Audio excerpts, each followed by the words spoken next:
কিয়ামুল লাইলটা আসলে কি, কিভাবে পালন করতে হয়? বিসমিল্লাহির রহমানির রহিম নাহমাদুহু ওয়া নুসাল্লি আলা রাসূলিল কারীম আম্মা বাদ। ধন্যবাদ প্রবীণ উপস্থাপক। আলহামদুলিল্লাহ, আপনি যে শিরোনামটি চয়ন করেছেন কিয়ামুল লাইল, কিয়ামুল লাইল নিয়ে আমাদের ইসলামিক স্কলারদের মধ্যে বেশ কিছু কিয়ামুল লাইল কীভাবে হবে, কোনটা, ডেফিনিশন নিয়ে বা সংজ্ঞায়িত করেছেন একাধিক বা অনেক ইসলামিক স্কলারগণ। মূল শেষে বা সব শেষে কিন্তু সালাত বা আল্লাহর সামনে দাঁড়ানো।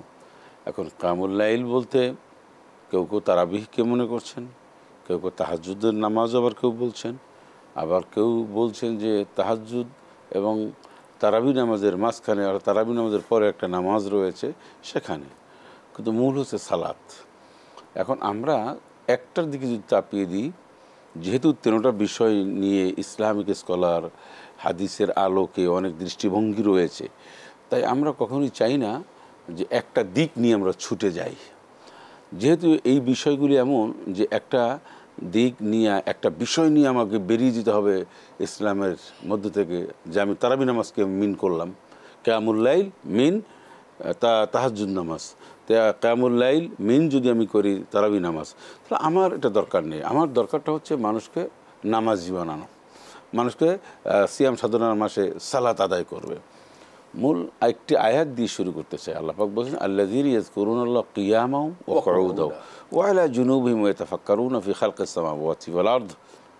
এই আয়াতের মধ্যে আল্লাহ রাব্বুল আলামিন বলছেন, যারা দাঁড়িয়ে এবং বসে আল্লাহর বড়ত্ব প্রকাশ করে, প্রশংসা করে।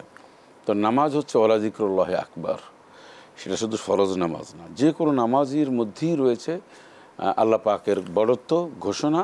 কারণ সালাতের মাধ্যমে খুব দ্রুত আল্লাহর নৈকট্য লাভ করা যায়। জি, এখন এই নামাজ হচ্ছে এই ইন্নাল হাসানাত ইউযহিবুনাস সাইয়্যাত। নামাজ এমন একটা জিনিস বলা হয়েছে যে নামাজ পড়লে অনেক খারাপ কাজ থেকে আল্লাহ পাক দূরে রাখেন এবং এই ভালো কাজের বিনিময়ে খারাপ কাজ দূরীভূত করে দেন। এখন আমরা যেটা বলতে চাই সেটা হচ্ছে কিয়ামুল লাইল, যদি আমরা প্রথমে সালাত তারাবিহকে ধরি। আচ্ছা, তা তারাবি নামাজ তো এটা পড়বে, আমরা গোটা বিশ্বে দেখছি ইসলাম যে নাজিল হয়েছে, যে কেন্দ্রবিন্দু সৌদি আরবিয়া, সেখানেও কিন্তু তারাবি নামাজ চলছে। হারামাইন শরীফাইন, সেখানে তারাবি নামাজ হচ্ছে। আগে 20 রাকাতই হচ্ছে, এখন একটু কমানো হচ্ছে, মানুষের চাপে হোক যেভাবেই হোক, কিন্তু 20 রাকাত তারাবি তারা পড়েছেন, মাঝে মাঝে একটু হয়। এখন সেটা কোনো দলিল না, দলিলটা হচ্ছে তারাবি নামাজ রয়েছে, রসুল আকরাম সাল্লাল্লাহু আলাইহি ওয়াসাল্লাম পড়েছেন, কম বেশি এটা ওমর রাদিয়াল্লাহু তাআলা আনহু তিনি বলেছেন, পড়েছেন। এই সুন্নাহকে তিনি উৎসাহ উদ্দীপনা দিয়ে গেছেন, প্রতিষ্ঠা করার জন্য হুকুম দিয়ে গেছেন। তো সেই জন্য হয়তো ওমর রাদিয়াল্লাহু তাআলা আনহুর একটা কথার নিশ্চয়ই মূল্য আমাদের কাছে অনেক বেশি। আচ্ছা, এই তারাবি নামাজের মধ্যে আল্লাহ সারাদিন সিয়াম সাধনা করার পরে বান্দা যখন দাঁড়িয়ে যায়, আবার দাঁড়িয়ে সে কোরআন কারীম তেলাওয়াত শোনেন, পড়েন, তো এই যে ক্লান্তি শরীর নিয়ে যখন আল্লাহর সামনে আর একটা দাঁড়িয়ে যায়, তখন আল্লাহ রাব্বুল আলামিন নিশ্চয়ই এতে খুশি হন। খুশি হওয়ারই কথা।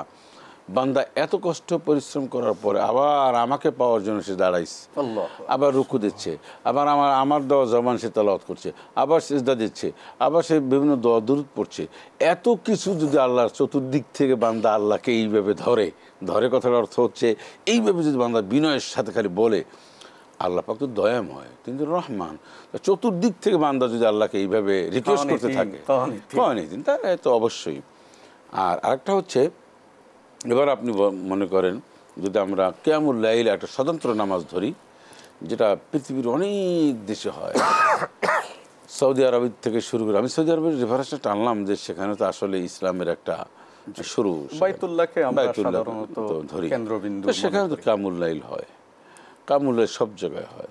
তো এই নিয়ে আমরা বিতর্ক নয়, এ নিয়ে এত ঘাটাঘাটি করার কিছু নাই। ইবাদত বন্দেগী করার অর্থ হচ্ছে যে কোরআন এবং সুন্নাহর আলোকে যদি একটা রেফারেন্স পাওয়া যায়, একটা দৃষ্টান্ত, একটা দলিল যদি পাওয়া যায় যে এই ইবাদত বন্দেগী এই হাদিসের এই রেফারেন্সটা রয়েছে, এবং সেটা যদি আল্লাহ সন্তুষ্টি অর্জনের জন্য হয়, ইবাদত বন্দেগী করবে, অসুবিধা নেই তো।